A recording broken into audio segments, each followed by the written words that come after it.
عید کی نماز کی تکبیرات کتنی ہیں؟ اس بارے میں مختلف اقوال ہیں علماء کے، میں اس میں تفصیل میں نہیں جانا چاہتا ہوں۔ جو دو طریقے معروف ہیں میں انہی کو ذکر کروں گا۔ ابن عباس سے مختلف تکبیرات کا ذکر آیا ہے، مصنف ابن ابی شیبہ وغیرہ میں یہ روایت موجود ہیں، آپ اس کو ارواء الغلیل وغیرہ میں دیکھ سکتے ہیں شیخ الالبانی کی تحقیق سے۔ عائشہ رضی اللہ تعالیٰ فرماتی ہیں ان رسول اللہ صلی اللہ علیہ وسلم کان یکبر فی الفطر والاضحی فی الاولی 7 تکبیرات وفی الثانیۃ 5۔ اس کو امام ابو داؤد نے روایت کیا اور یہ صحیح روایت ہے کہ اللہ کے رسول صلی اللہ علیہ وسلم عید الفطر اور عید الاضحیٰ میں پہلی رکعت میں 7 تکبیریں کہتے اور دوسری رکعت میں 5 تکبیریں کہتے ہیں، تو کل کی تکبیرات کتنی ہوئی؟ زائد تکبیرات 12، جیسا کہ حرمین میں آج بھی ہوتا ہے۔ ہمارے بہت سارے پیارے بھائی رمضان بھر میں 20 رکعت حرمین کی جوش و خروش سے سناتے ہیں، وہاں 20 ہوتی تم کیسے 8 پڑھتے، وہاں 20 ہوتی تم کیسے 8 پڑھتے، اور عید کے دن ایک دم ان کو معلوم نہیں سانپ سونگھ جاتا ہے، جب پھر کوئی بولتا ہے وہاں 12 تکبیرات ہوتی تم کیسا ایسا پڑھتے ہیں، تو وہ 12 تکبیرات کو مانتے ہیں؟ نہیں مانتے، وہ 12 تکبیرات کو نہیں مانتے۔ پھر وہاں اگر حرمین آپ کے نزدیک دلیل ہے تو حرمین میں ساری چیزیں آپ کے نزدیک دلیل ہونا چاہیے، وہاں کی ایک اکہری تکبیر بھی دلیل ہونا چاہیے، وہاں کا امام کا نماز کے بعد اجتماعی دعا ہاتھ اٹھا کے نہیں کرنا یہ بھی دلیل ہونا چاہیے، وہاں پر 2 امام ہونا تراویح کے لیے وہ بھی دلیل ہونا چاہیے، وہاں پر جماعت سے تراویح پڑھنا اور آخر میں آخری عشرے میں وہ لوگ اور پڑھتے ہیں نماز جماعت سے، وہ بھی آپ کے لیے دلیل ہونا چاہیے، اور وہاں پہ کیا کچھ نہیں ہے وہ سب دلیل ہونا چاہیے۔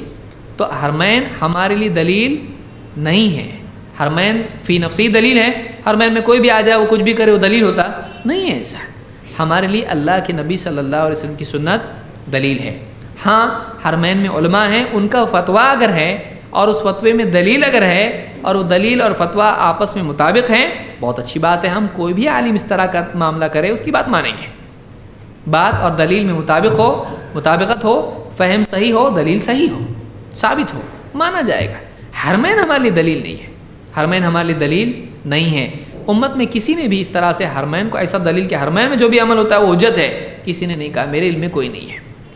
امام مالک ہیں صرف جن کے نزدیک مدینہ کا عمل، مدینہ کا صرف عمل کیا ہے دلیل ہے، انہوں نے حرمین نہیں کہا ہے، لہٰذا یہ اور اس کو پھر احناف نہیں مانتے کہ مدینہ کا عمل دلیل ہے، وہ نہیں مانتے اس کو، تو کوئی آدمی یہ دلیل پکڑتا ہے تو وہ صحیح نہیں ہے۔ تو حرمین میں آج بھی 12 رکعت ہوتی ہے، تو جو لوگ 20 مانتے ہیں وہ 12 کو بھول جاتے ہیں، تو ایسا نہیں ہونا چاہیے، کبھی بھی آپ ساتھ چھوڑ دے رہے، ایسا کیوں کر رہے آپ، نہیں کرنا چاہیے۔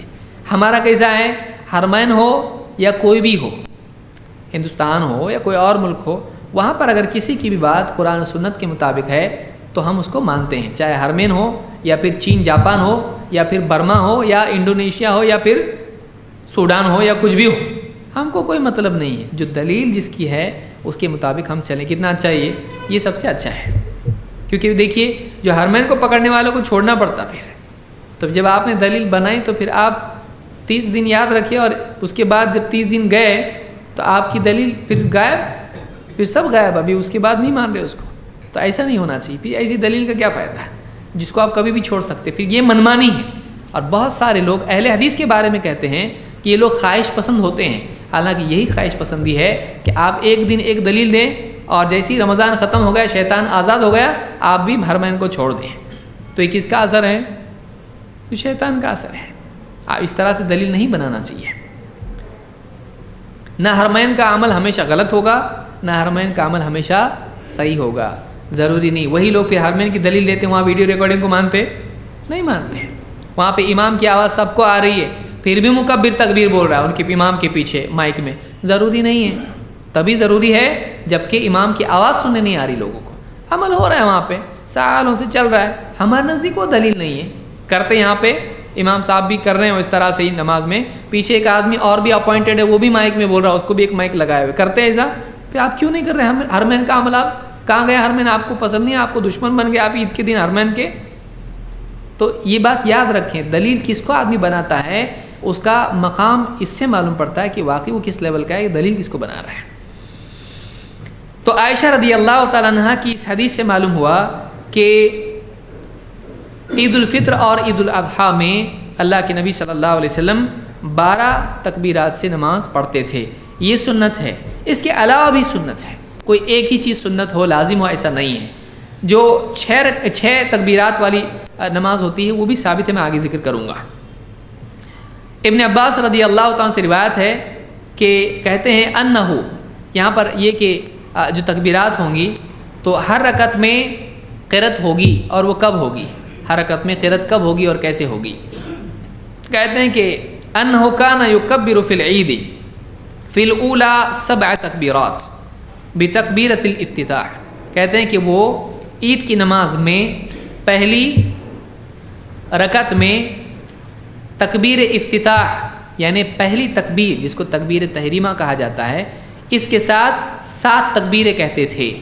وفی الآخرۃ 6 بتکبیرۃ الرکعہ، اور آخری رکعت میں کیا کرتے تھے، 6 تکبیر کہتے تھے، کس کے ساتھ میں، یعنی رکوع کی تکبیر کے ساتھ میں، یعنی پہلے آپ پہلی تکبیر کے ساتھ میں 7 اور 6 تکبیرات رکوع کی تکبیر کے ساتھ میں۔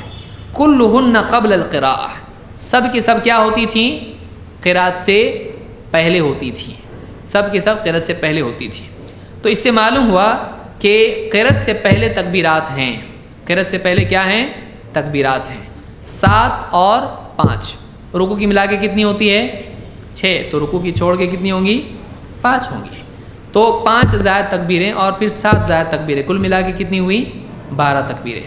ان میں قرات کب ہوتی تھی، کلہن قبل القراءہ، یہ تکبیرات سب کی سب قرات سے پہلے ہوتی تھی، یعنی تکبیرات کے بعد قرات ہوگی۔ اس کو ابن ابی شیبہ نے اپنی مصنف میں روایت کیا، اور یہ روایت صحیح ہے۔ نافع عبداللہ ابن عمر کے مولا کہتے ہیں، شہدت الاضحیٰ والفطر مع ابی ہریرہ، میں نے عید الاضحیٰ اور عید الفطر ابو ہریرہ رضی اللہ تعالیٰ کے ساتھ میں موجود تھا۔ فکبر فی الرکعۃ الاولی 7 تکبیرات قبل القراءہ، تو انہوں نے پہلی رکعت میں قرات سے پہلے 7 تکبیرات کہیں۔ وفی الآخرۃ 5 تکبیرات قبل القراءہ، اور دوسری رکعت میں انہوں نے 5 تکبیرات کہیں قرات سے پہلے۔ اس سے بھی معلوم ہوا کہ قرات سے پہلے تکبیرات ہیں، اور پہلی میں 7، دوسری میں 5۔ اس کو امام مالک نے اپنی موطا میں روایت کیا ہے۔ 6 زائد تکبیروں سے نماز ہوتی کہ نہیں ہوتی، ہوتی۔ بعض صحابہ سے روایت ہے، اسی طرح سے راوی نے کہا کہ بعض صحابہ سے روایت ہے، اور اگر کوئی راوی ایسا کہے کہ فلاں صحابی سے روایت ہے اور نام ذکر نہ کرے تو کیا وہ روایت معتبر ہوگی، ہوگی۔ کیوں، اس لیے کہ صحابی کوئی بھی ہو معتبر ہے، صحابی کوئی بھی ہو معتبر ہے، چاہے اس کا نام صحابی کا معلوم ہو یا نہ ہو، وہ معتبر ہوتا ہے، صحابی معتبر ہوتے ہیں تمام۔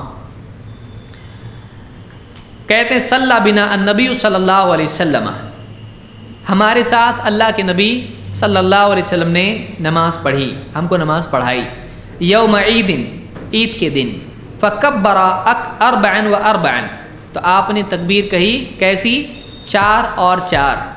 ثم اقبل علینا بوجہہ حین انصرف، پھر آپ ہماری طرف پلٹے اور آپ نے کہا لا تنسوا کتکبیر الجنائز، بھولنا مت، جنازے کی تکبیرات کی طرح ہے۔ واشار باصابعہ وقبض ابہامہ، اور آپ نے اپنی انگلیوں سے اشارہ کیا اور آپ نے اپنے انگوٹھے کو کیا کر دیا، بند کر دیا، قبض، اس طرح سے، یعنی کتنی ہیں، 4۔ اس کو امام الطحاوی نے شرح معانی الاثار میں ذکر کیا ہے، اور شیخ الالبانی نے الصحیحہ میں 2997 پر اس کو کہا ہے کہ اس کی سند حسن ہے۔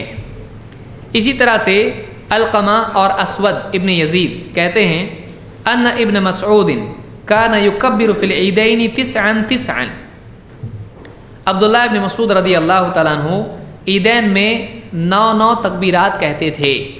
4 قبل القراءہ، قرات سے پہلے 4 تکبیریں، اور ثم کبر فرکع، پھر تکبیر کہتے اور اس کے بعد رکوع کرتے۔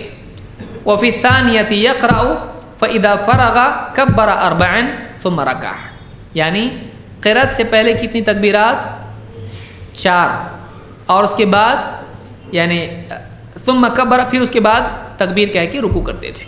یعنی قرأت سے پہلے 4 تکبیریں اور اس کے بعد پھر قرأت، پھر اس کے بعد رکوع کی تکبیر اور رکوع، پھر اس کے بعد میں دوسری رکعت میں قرأت کرتے اور قرأت سے جب فارغ ہوتے تکبیر کہتے 4 مرتبہ اور اس کے بعد رکوع کرتے ہیں، یعنی 1 اور 3 ایکسٹرا اور اس کے بعد میں 3 اور رکوع کی 1 جو قاعدے کی ہے، تو کل ملا کے ایکسٹرا کتنے ہوئے؟ 6 تکبیرات۔ اس طرح سے بھی نماز پڑھی جا سکتی ہے۔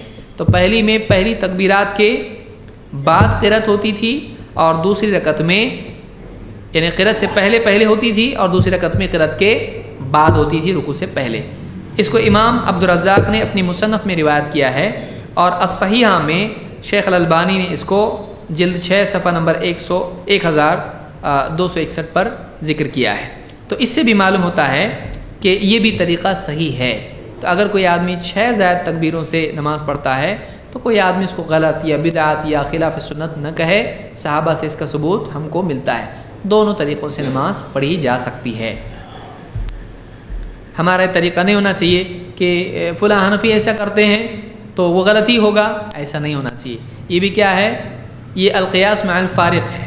کسی کا ایک مسئلہ اگر غلط ہو جائے تو سارے مسئلے غلط ہوتے ہیں؟ نہیں۔